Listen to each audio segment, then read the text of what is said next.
Hello, everyone. Welcome to the Jim Kleiber Show. Hopefully, you heard that part.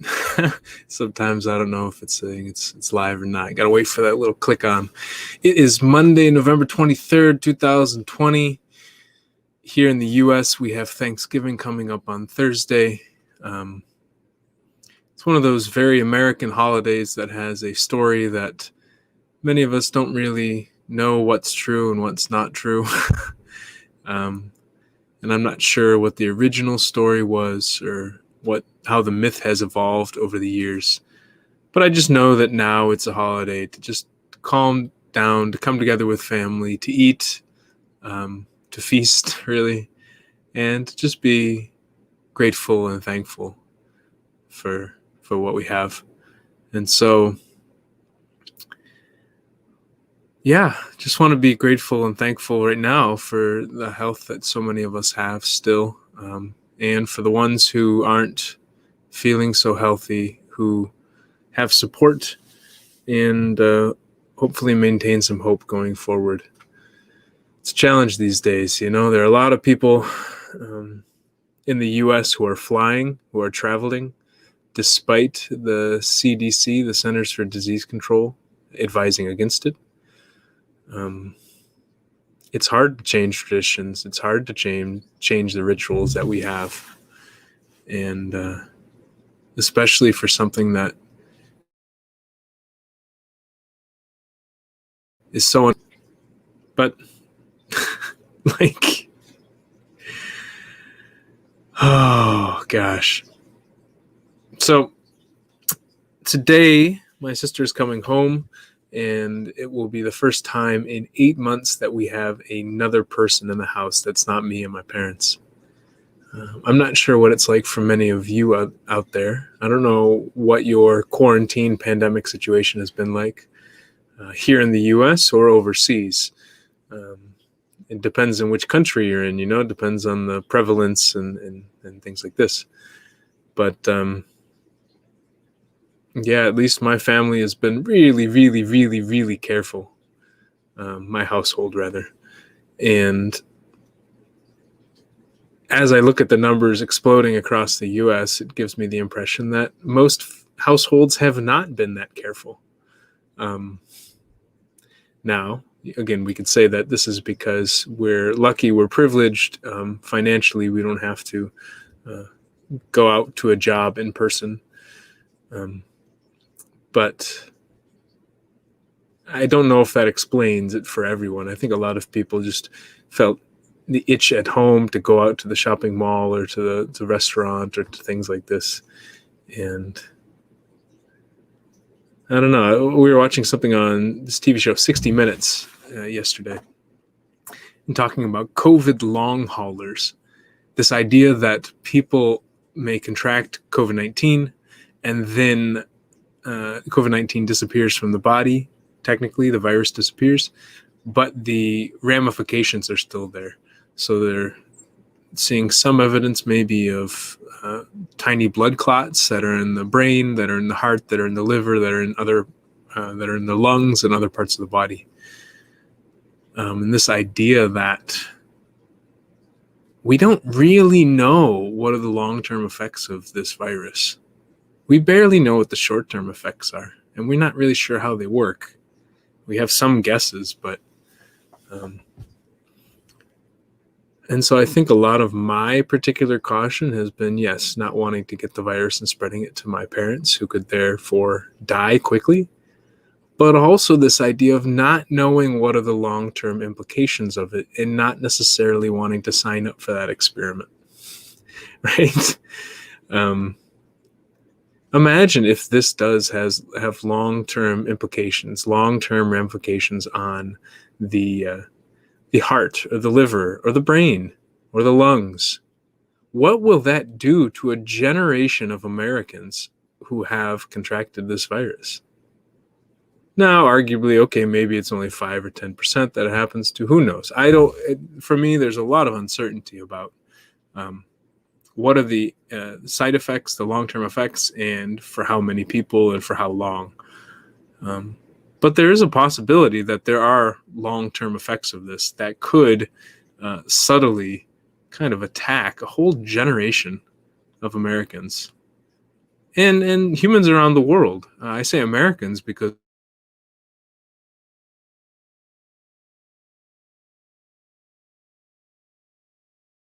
I think it's what's getting hit. Oh, the video disappeared. I'm sure UK is getting hit pretty hard. I remember Brazil was getting hit pretty hard. India was getting hit pretty hard. And I just wonder, like, what impact will it have? Will it have an impact on our memory? Will it have an impact on our energy? Some of these people who are these COVID long haulers that they're studying at Mount Sinai in New York have talked about just absolute loss of energy, just being able to go through work and then coming home exhausted with a deep splitting headache. You know, what if what impact will this virus have on us long term, physically? And then how does that manifest itself in terms of the economy, productivity, and all these other things that a lot of business and political people like to talk about? Because if the body's not working very well, and the mind's not working very well, and the heart's not working very well, and the lungs aren't working very well, how productive are we going to be as a society?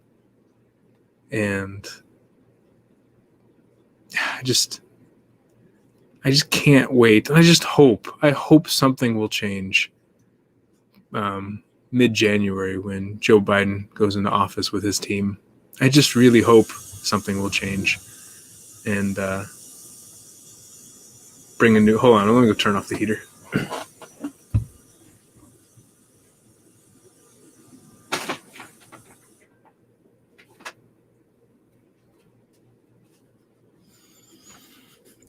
Oh, on a side note, I don't think we realize how loud our environments are when we are not recording.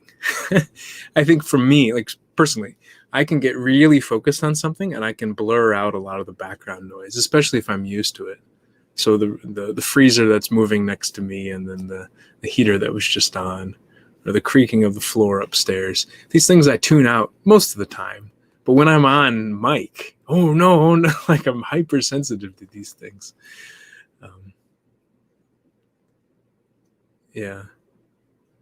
I don't know. So going back to the virus, it's a tricky situation. What are we supposed to do when we aren't sure what the long-term effects of something are? And how do we act in our lives when we have so much uncertainty about the future? And a future that's outside of our control in many ways. I just hope we have a more coordinated response to what's going on. And some people say, oh, I want to have smaller government. I don't like government. But the question that I ask myself is, okay, if, say, for example, if we have a problem that is spanning across the United States, and it's pretty much the same problem in each state. You know, yes, there's variations in some ways, but it's pretty much the same problem. Who should coordinate a response to this? Should it be state governments? Should it be companies, national companies? Should it be local governments? But what if it's the exact same problem that's happening everywhere? Maybe you can argue COVID's not, because there's different density of population, there's different percentage of wearing masks, there's different health impacts, you know, there's different ages of populations in different places. So the demographics do have an impact on COVID, but the virus is the same, basically. So who should resolve the problem? Who should try to coordinate to come up with a solution to the problem that we're facing? So sometimes a lot of people say to me, oh, the U.S. government, the federal government is too big. And I'm thinking, but who should resolve a problem like this? For me, it's obvious that it should at least be a national government, if not a global government issue. Because I don't think a company is going to resolve it, because companies typically only care about their customers and their employees. And maybe they're actually their stockholders, the people who own the company. And nonprofits are only supposed to care about a specific slice of the population. And I think a lot of times in their charter, they're only supposed to talk about a specific group of people. So in my opinion, the people who are supposed to solve problems for all of us are people in government. And the ones who I want to be able to solve the problems for all of us across the nation should be like at least a problem that scales to a national level. I think should be a national government. And like I said, I think this problem scales to the global level and is impacting most people around the world in very, very, very similar ways, and is a huge opportunity for global coordination to resolve such a problem. But we didn't have that because I think a lot of people in government thought that big, like national government was too big and was encroaching on people's lives. Or the people in government, national government here in the US, the ones who were leading it, didn't have the ability to coordinate or the drive to coordinate. I don't know. But a lot of it was like, you all just do your own thing. Well, that works when people have very different conditions and environments. But when people are facing the same problem, it just doesn't seem to make much sense to me. When people are facing the same problem, shouldn't we come up with a coordinated response? I get a little baffled by it. Because there's a lot of stuff that I can do on an individual level to try to resolve this, to try to deal with the virus. I can basically isolate myself from the house.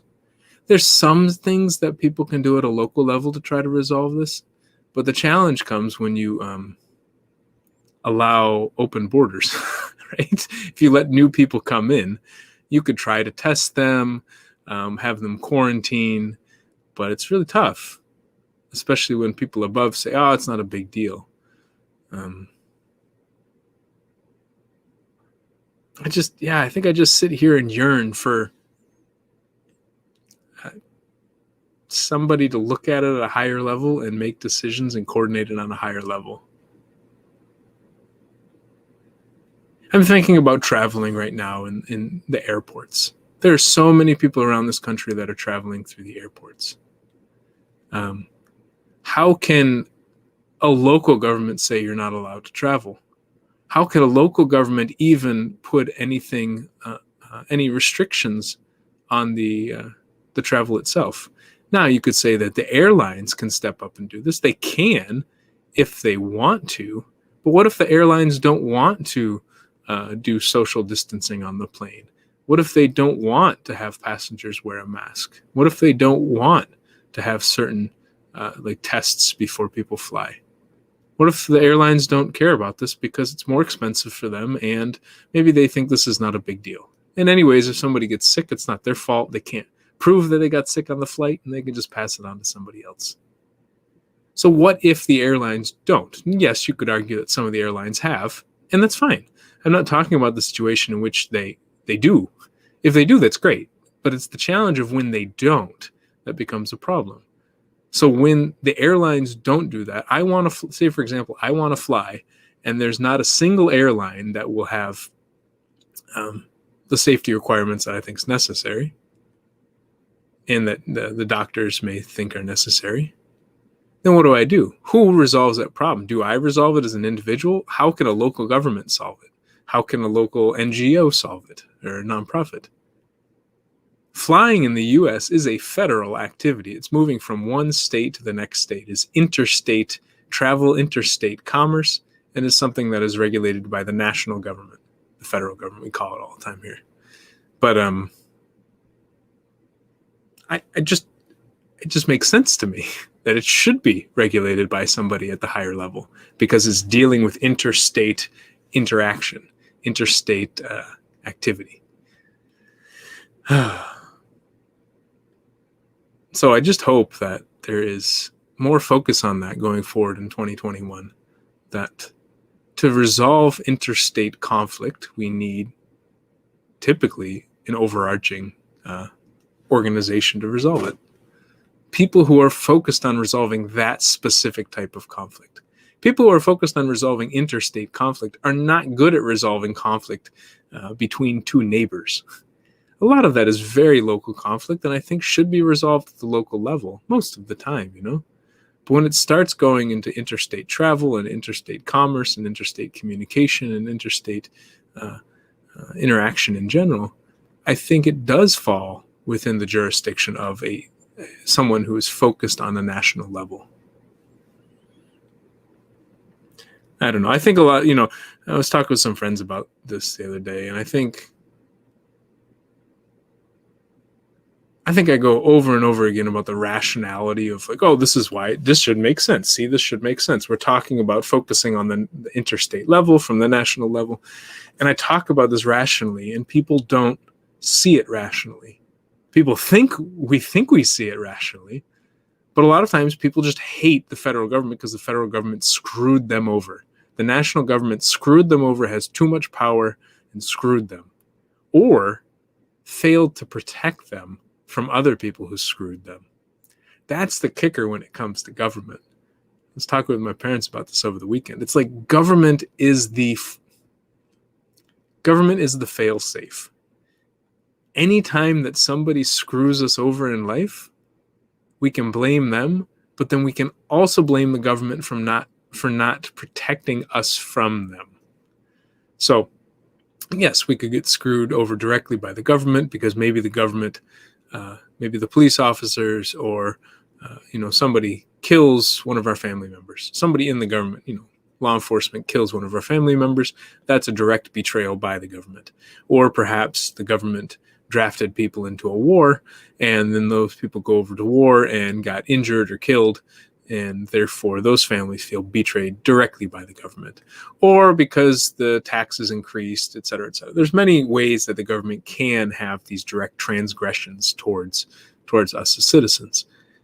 And I wonder how much of it is not the direct transgressions, but the lack of kind of protection when other people have these transgressions against us. So when the banks screw us over because, we foreclosed because they gave us a loan, even though we shouldn't have been able to get the loan, or they charge us overdraft fees, or they do this or that. When the banks are screwing us, I think sometimes we can blame the government for not regulating the banks and protecting us from these people. When let's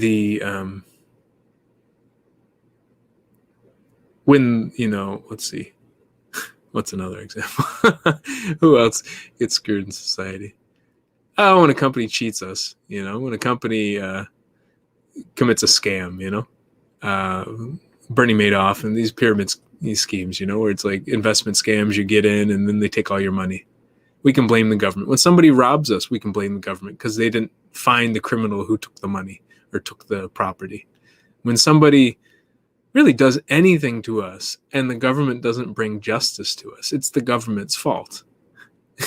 So almost in the US, and I wonder if this plays out in a lot of countries, that if something goes wrong in our lives, we can blame the national government. Because if something fails at the local level, say for example, like in Chicago, or was it Chicago? Ferguson and Missouri and in Minnesota and in many cities around the country, when law enforcement shot and killed black men or black women, there was the failure of the local government, and then the federal government got blamed for not coming in and doing anything to change that situation. So it's almost like we escalate the blame to the highest level that we can. And for some of us, that's blaming government. For other people, maybe that's blaming God. Whatever we deem as the highest peak of conflict resolution, the highest peak of protection, we often just blame that group for not protecting us. Don't get me wrong, we also blame the people who are on the lower levels, but we don't have such high expectations of them. So I think digging into some of these shootings are important, because it's like, yes, we can have anger at the local police department for doing it. We can have anger at the individual for doing it. We can have anger at the local district attorney or the local justice system for not bringing justice to it. We can have anger at the local politicians. But then we can also have a lot of anger and put a lot of blame on the state level politicians, or the federal level politicians, the national level, who don't come in and do something to help us. I'm not saying this is right or wrong. I'm just trying to understand how this element of blame plays into it. Say, for example, you get into a fight in your family. Say you're a kid and you get into a fight with a sibling. Yes, you're angry at the sibling, but do you also, if the parent doesn't come and protect you from the other sibling, do you also blame the parent? I know someone who I think was quite abused by his father growing up, and his mom didn't step in and protect him from his father. I think physically abused, mentally abused, kind of emotionally abused, but I think physically abused as well. And his mom didn't step in to stop the abuse. And I think to this day, he not only holds anger towards his father, his dad, but also anger towards his mom for not protecting him. In other words, she was the one that he hoped would come in and save him and protect him. Kind of the higher power, the higher person to come in and protect him from these problems. And she didn't. And so it's, in his mind, it's also her fault. Not just the fault of the person who actively committed the abuse. So how often does this play out in our lives? Or we're really angry, think about it when somebody cheats on somebody. Maybe that's not it. Okay, when somebody cheats on somebody, let's play this out. Okay, let's assume that, man and a woman in a relationship, and then the woman cheats, and then some guy comes to the man and says, hey, I found out, I saw that your girl was cheating. And then the boyfriend gets angry at the friend who told him. Why are you angry at the friend? We get angry at the other people who aren't directly involved. That's a tangential story that doesn't seem to make too much sense. Let's pull it back into the escalating blame situation. What are some situations when you've escalated blame to someone else?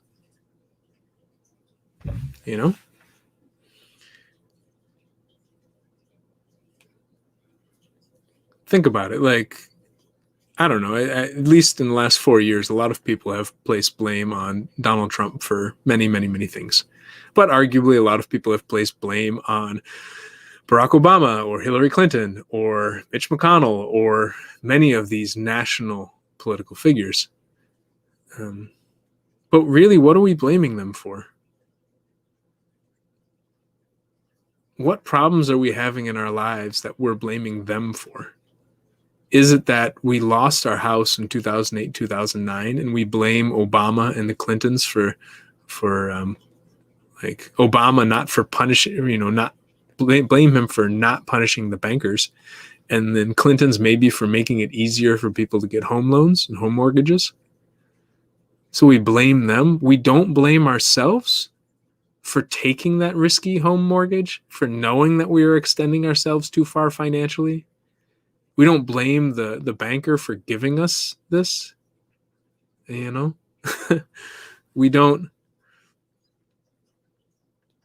blame ourselves for not finding a job that pays more, for not having the courage to try out a new industry, for not going back to school, for not saving more money and spending less money on frivolous things.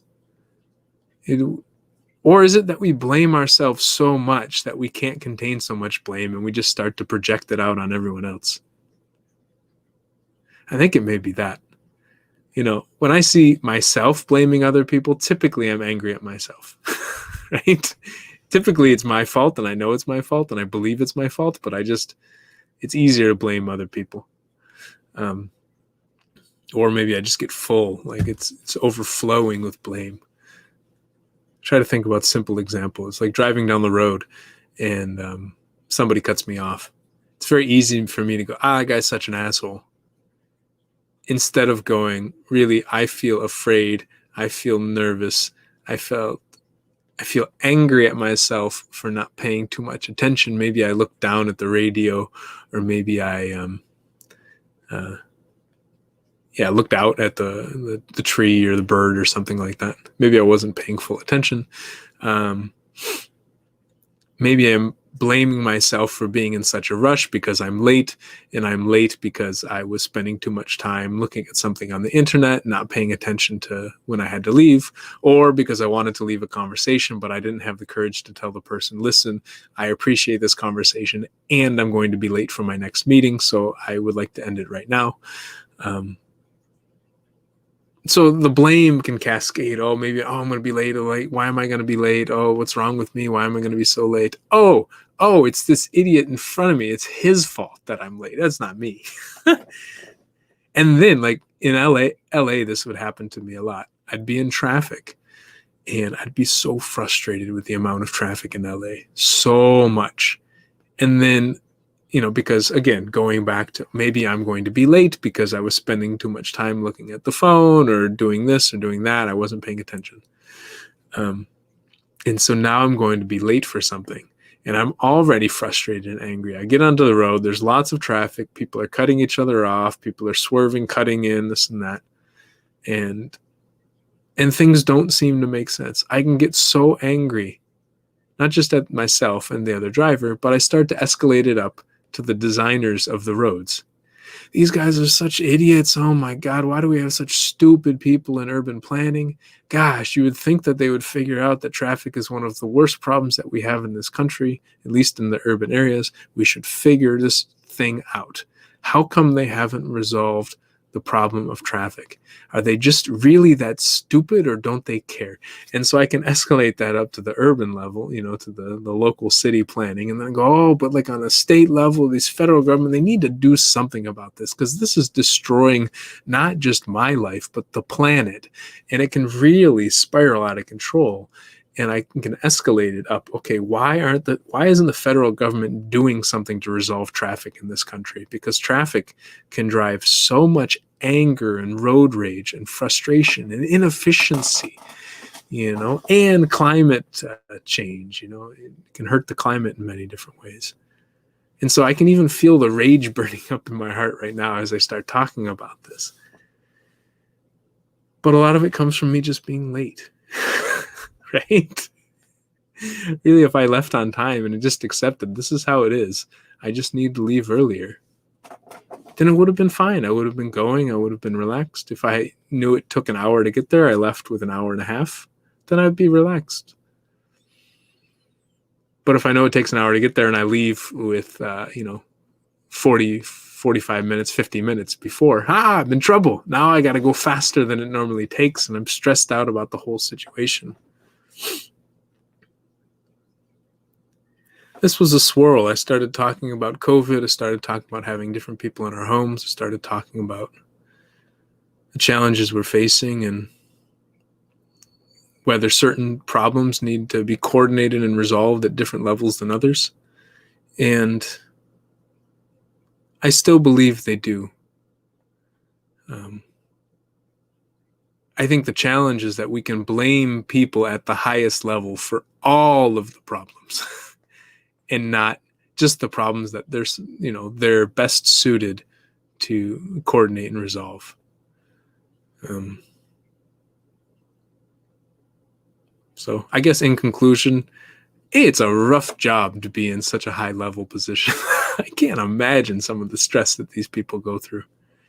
Oh, getting blamed for everything, every little thing. Oh, this person won't talk to me. It's your fault. How is it my fault? That's your problem. You resolve it. Oh, gosh. I guess the overall conclusion is maybe just to have a little more empathy for the people who are at the top.